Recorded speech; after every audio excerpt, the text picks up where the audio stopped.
Porque lá, para além do frio, já típico, claro, do sul, a gente sabe, tem também a questão das chuvas, que tem castigado a população. Guilherme, boa tarde. Boa tarde, Thalita, espectadores da TVT. Ainda bem que tem sol aqui em Porto Alegre, no Rio Grande do Sul, hoje, porque choveu muito nos últimos 7 dias. A gente está com 7.000 desabrigados, 127 municípios foram atingidos pelas enchentes, né? Esse vídeo é na zona norte de Porto Alegre, pessoas tiveram que sair de casa ali furando a parede para escoar a água que entrou dentro da casa. Novamente, as pessoas perderam tudo, né? Lembrando que um ano atrás a gente teve a enchente histórica aqui no Rio Grande do Sul, que durante 20 anos colocou nosso estado aqui embaixo d'água.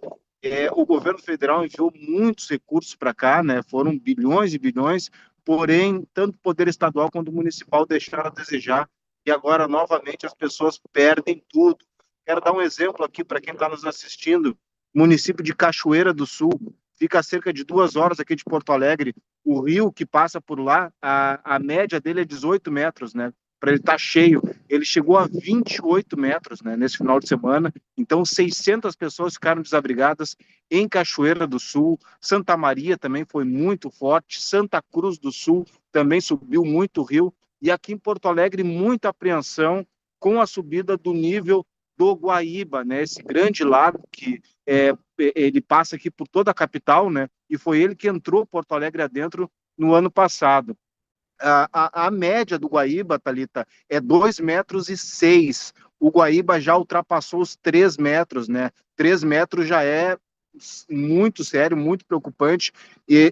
Ali na área do gasômetro, para quem conhece a capital gaúcha, ele passou os 3 metros. E o que a gente viu do poder local foram barricadas com sacos de areia, né? Então, algo muito pouco, assim, muito insuficiente para a demanda, né? E tanto o governador Eduardo Leite quanto o prefeito Sebastião Melo foram para a Holanda recentemente, né, para os Países Baixos, dizendo que iam procurar soluções. Então isso até virou piada na internet, que eles foram para lá dizendo que aprenderam diversas tecnologias para combater a questão da enchente, prevenir, e o que a gente viu agora foram sacos de areia, né? Então não preveniu nada.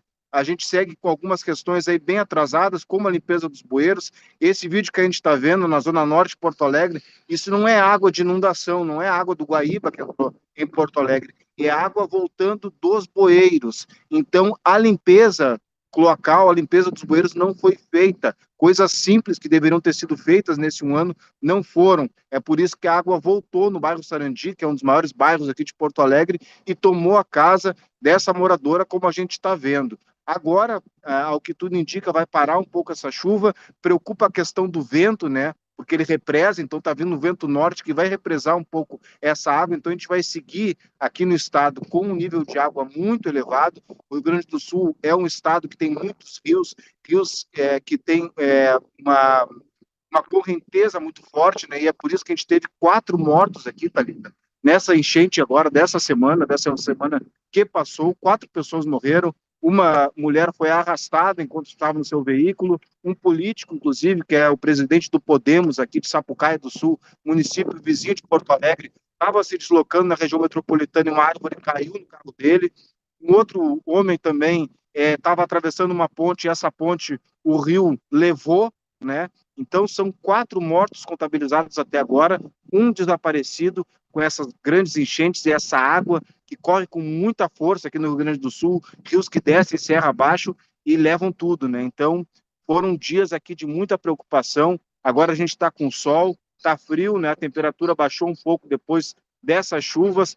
Amanhã a mínima é 6 graus, mas pelo menos não temos mais água aqui, que era a grande preocupação.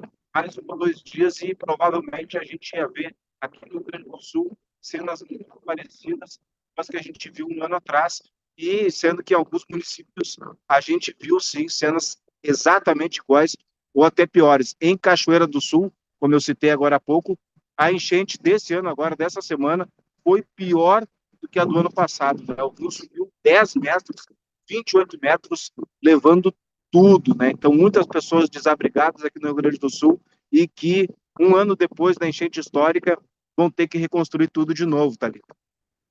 Guilherme, me chamou muito a atenção durante esse final de semana imagens circulando dos sacos de areia que foram colocados pela prefeitura próximos ali ao armazém do Cais do Porto para evitar inundação, caso o Guaíba transbordasse, né? Ou seja, um ano após as enchentes, aquela tragédia toda em Porto Alegre, a prefeitura continua usando saco de areia para evitar a invasão da água. É isso mesmo, né? Exato, e inclusive uma das questões também que ocorreu no ano passado foi que os portões, né, a gente tem um muro aqui, que é o muro do Cais Mauá, que ele tá ali para conter o avanço da água. E quando foram fechar os portões do muro, esse do Cais Mauá, estava emperrado. Os trabalhadores aqui do DEMAI, do Departamento Municipal de Água e Esgoto de Porto Alegre, tiveram que fazer um grande esforço para conseguir destravar os muros, né? E, novamente, quando foram fechar os muros neste ano, estavam emperrados de novo. Então, a gente vê que um ano depois muito pouco foi feito, né? E, inclusive, não foi por falta de recurso, né? Porque o governo federal enviou muito recurso para cá, via BNDES, via política pública, porém, o nosso governador e o nosso prefeito aqui de Porto Alegre não fizeram o dever de casa, Thalita. É o que parece, né? Na verdade, fica bem evidente com essas imagens. Guilherme, muito obrigada pelas informações. Boa tarde para você.